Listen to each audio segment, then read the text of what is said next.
तो मुख्यमंत्री का यहाँ आना और ना आना कोई मायने नहीं रखता ना। तो सबसे सीनियर कांग्रेस के कैंडिडेट अगर हैं तो दिलबाग सिंह ढांडा है, क्योंकि बाकी जितने भी कैंडिडेट हैं पहले 2 थे, फिर 4 हो गए, फिर 10 हो गए। अब रोज़ाना 15 दिन में कोई कैंडिडेट आ जाता है। कोई आश्वासन उन्होंने दिया, केवल अपने साथ में लाए, पढ़े और छुर हो गए। ऐसे मुख्यमंत्री का आने का कोई फ़ायदा नहीं होता है। पार्टियां तो अब नज़दीक भी नहीं है सत्ता के, दूसरी पार्टियों से मोह भंग हो चुका है। जहाँ तक बीजेपी और जेजेपी का सवाल है वो कहीं नज़दीक नहीं है। हर महीने के दूसरे रविवार को कांग्रेस कार्यालय नारनौल के अंदर हमारे हल्के के 65 गांव हैं, तो हर गांव से 3-4 आदमी यहाँ पर आते हैं। पहले तो हम टेलीफोन कर देते थे, बाई नेम उनको बुलाया जाता था, लेकिन इस टाइम हमने केवल व्हाट्सएप के ऊपर मैसेज ही दिया था कि 10 तारीख को सुबह 11 बजे रविवार के दिन यहाँ पर मीटिंग होगी। और आप देख सकते हैं कि पूरा हाल पूरी तरह से भरा हुआ था, लोग बाग खड़े हुए थे। इतने भारी संख्या में लोग बाग यहाँ आए हैं। और हमारे साथी हैं जींद से जो आए हैं, रघुवीर भारद्वाज साहब डेलीगेट मेंबर हैं, हरियाणा प्रदेश कांग्रेस कमेटी के सदस्य हैं। कपिल सोरान साहब हमारे सीनियर कांग्रेस के सदस्य हैं। सुरजेवाला साहब की टीम के मीडिया सलाहकार हैं। और बाकी मेरे साथी हैं यहाँ पर जो रोज़ाना मेरे साथ रहते हैं। रमेश खान साहब हैं, फूल सिंह जी हैं, कुलदीप जी हैं, सोनू हैं, जगवीर जी हैं, बलबीर जी हैं, अभिषेक सिसाई से हैं और बाकी सभी साथी दिन रात मिलकर यहाँ पर काम करते हैं। और हर गांव के अंदर, क्योंकि हमने पूरा 65 गांव के अंदर 10 बार डोर टू डोर कर चुके हैं, तो उनका इतना इंटरेस्ट बन चुका है कि कांग्रेस की लहर अब की बार है, बल्कि आंधी आई हुई है। और आपको टिकट मिलेगा, पक्का मिलेगा, क्योंकि आप पूर्ण रूप से कांग्रेसी हैं। कभी कोई आपने दल नहीं बदला, पिछले 7 सालों से अथक प्रयास कर रहे हैं। कांग्रेस का दफ्तर बनाया, घर बनाया, कांग्रेस पार्टी को आपने दे दिया।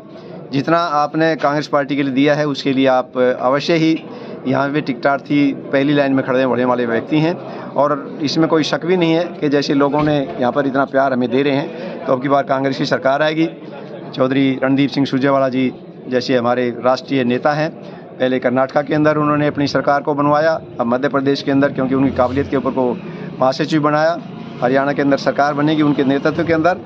और मुझे उम्मीद है कि वो हरियाणा के भावी मुख्यमंत्री भी हैं। आपने कहा जी कांग्रेस की आंधी आई हुई है, कांग्रेस का तूफान आया हुआ, पर उसमें लोगों को कन्फ्यूजन हो रही है कि भाई हम अपना प्रतिनिधित्व माने तो किसको माने, एक से ज़्यादा कैंडिडेट होने की वजह से। देखिए, जहाँ तक नारनौल हल्के का सवाल है कैंडिडेट्स के अंदर, तो सबसे सीनियर कांग्रेस के कैंडिडेट अगर हैं तो दिलबाग सिंह ढांडा है, क्योंकि बाकी जितने भी कैंडिडेट हैं पहले 2 थे, फिर 4 हो गए, फिर 10 हो गए।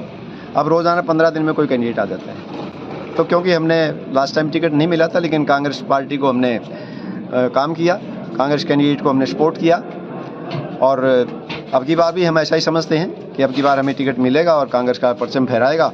और इसी दफ्तर में के अंदर आप आएंगे तो सरकार जब बनेगी हमारी, तो ये सभी साथी सरकार का हिस्सा होंगे, सबके काम बनेंगे।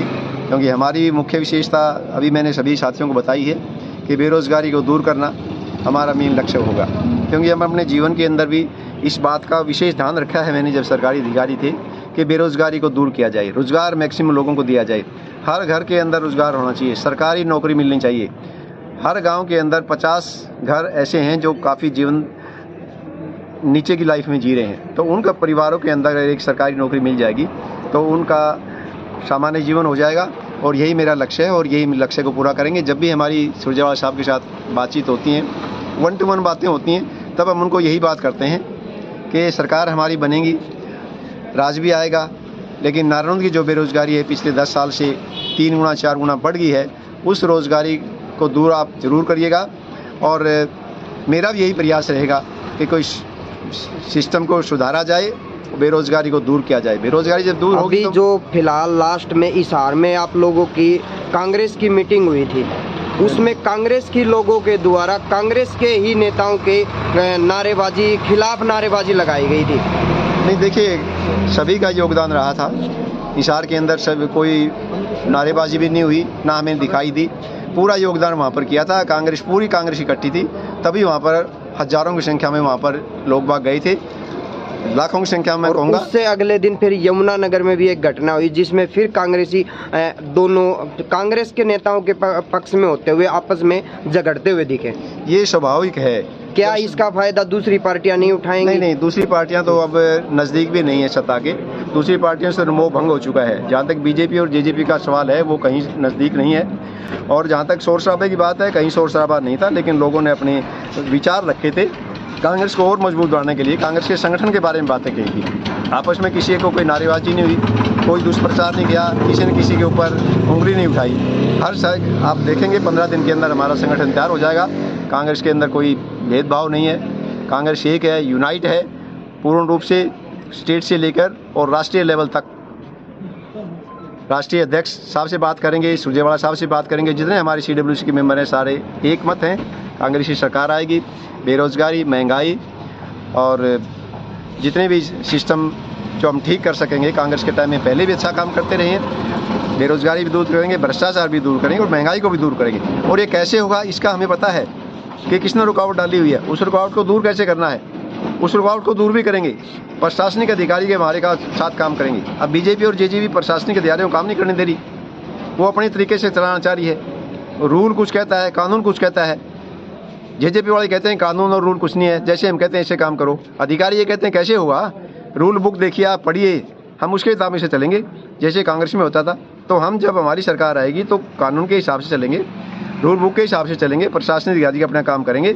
और वो भी तैयार बैठे हैं, उन्होंने भी अपना मन बना चुका है कि आने वाली सरकार कांग्रेस की होगी। और उन्होंने अपना मूड चेंज कर दिया है कि जो भी कांग्रेस के अधिकारी होंगे, कांग्रेस के जो ठीक बात कहेंगे उनके आज भी मानते हैं और फिर भी मानेंगे। ये पहली बार तो बीजेपी के मुख्यमंत्री आदरणीय खट्टर साहब जी हैं, 9.5 साल तक वो नारनौंद में नहीं आए, ना कोई मंत्री आया नारनौंद के अंदर। नारनौंद का हाल आपने देखा है, आप पत्रकार हैं। हाँसी से लेकर जींद तक रोड के ऊपर 2-2 फुट गहरे गड्ढे थे। खेड़ी चौपटा से लेकर कापड़ों तक पूरी सड़क खराब थी। लोगों को कापड़ों जाना था तो किन्ना नाड़ा होकर दोबारा आते थे। उन्होंने कोई शब्द नहीं कहा। अगर किसी ने कुछ बात पूछ ली, गुरुआना के अंदर एक लेडी ने कहा कि आप यहाँ रोज़गार दे दें, लोगों को, महिलाओं को रोज़गार दे दें, अगर एक इंडस्ट्री यहाँ पर सेटअप हो जाएगी तो बेरोज़गारी दूर हो जाएगी। लेकिन बड़े दूसरे लहजे में कहा कि नहीं, आपको चंद्रयान पर भेज देंगे। ऐसा सवाल क्यों पूछा?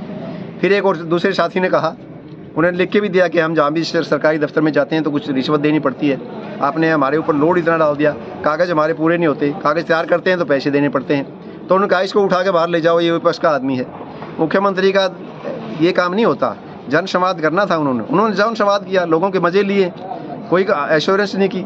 उनके आने के बाद कौन सी सीट है? ये हमारे ऑफिस के सामने देखिए आप, सड़क टूटी पड़ी है। मैं कितनी बार कह चुका हूँ, यहाँ पर सबको अधिकारियों को लिख चुका हूँ। वो कहते हैं कि ठीक है, टेंडर का हो चुका है। डिप्टी CM ने बास से लेकर उचाना तक की सड़क का उद्घाटन भी कर दिया, नारियल भी फोड़ दिया कि डैन की सड़क बनेगी। उन बातों को 6 महीने हो गए हैं। तो ये सरकार काम कुछ नहीं करती, केवल ये कहती है, कागजों में काम करती है, रिश्वतखोरी है। आदरणीय सुरजेवाला साहब हर स्टेप के ऊपर डेली इनके दोबारा इनके अपोजिट करते हैं। आप कोई CET का पेपर था, JEE का पेपर था, क्लरिकल का पेपर था, सारे पेपर लीक होते हैं। पुलिस वालों का पेपर लीक होता है, कोई ईमानदारी से काम नहीं कर रहा। और आप देखेंगे कि जिसकी लिस्ट आउट होती है स्टे ले आते हैं और कुछ नहीं करते इनके सरकारी वकील है, वहाँ पर स्टे आराम से दिला देते हैं। तो मुख्यमंत्री का यहाँ आना और ना आना कोई मायने नहीं रखता। ना वो किसी बीजेपी के वर्कर के घर गए हैं, ना वो कहीं ऐसी जगह बैठ के उन्होंने कोई एक वायदा भी किया कि ये पूरा होगा। कोई सड़क का, कोई SDM ऑफिस के अंदर कुछ काम करने का, कोई फुल फ्लैज तहसील बना के यहाँ पर जुडिशरी डिस्ट्रिक्ट जज बिठाने का, सबॉर्डिनेट जज बिठाने का कोई आश्वासन नहीं उन्होंने दिया। केवल अपने साथ में लाए, पढ़े और छुर हो गए। ऐसे मुख्यमंत्री का आने का कोई फ़ायदा नहीं होता है। मैं तो यही कहूँगा कि बीजेपी सरकार जाने वाली है, कांग्रेस की सरकार आने वाली है। आप लोग भी थोड़ा सा स्पष्ट लिखें और अच्छा वही लिखें जो आप देखते हैं, दबाव में ना आए, क्योंकि हमारे पत्रकारों भाई भी कई बार दबाव में आ जाते हैं। ये सरकार ऐसी है, दबाव में ला के रखता रहता है। अब G20 सम्मेलन चल रहा दिल्ली के अंदर, अमेरिका के राष्ट्रपति ने भी ये कहा कि प्रेस कॉन्फ्रेंस बुलाइए, लेकिन हमारे PM ने मना कर दिया कि प्रेस कॉन्फ्रेंस ना तो मैं बुलाऊंगा ना आप बुलाएंगे। क्यों? क्योंकि प्रेस वाले पूछेंगे सवाल का जवाब नहीं मिलेगा। ये स्टेट गवर्नमेंट के अंदर है, पूरे हिंदुस्तान के स्टेट्स के अंदर चीफ मिनिस्टर जहाँ इनकी संगठन की सरकारें हैं, हिदायतें हैं कि आप जाओ घूमो लेकिन काम कुछ ना करो। यही वही डाके 3 पात मुख्यमंत्री आने का या कोई फ़ायदा नहीं हुआ है।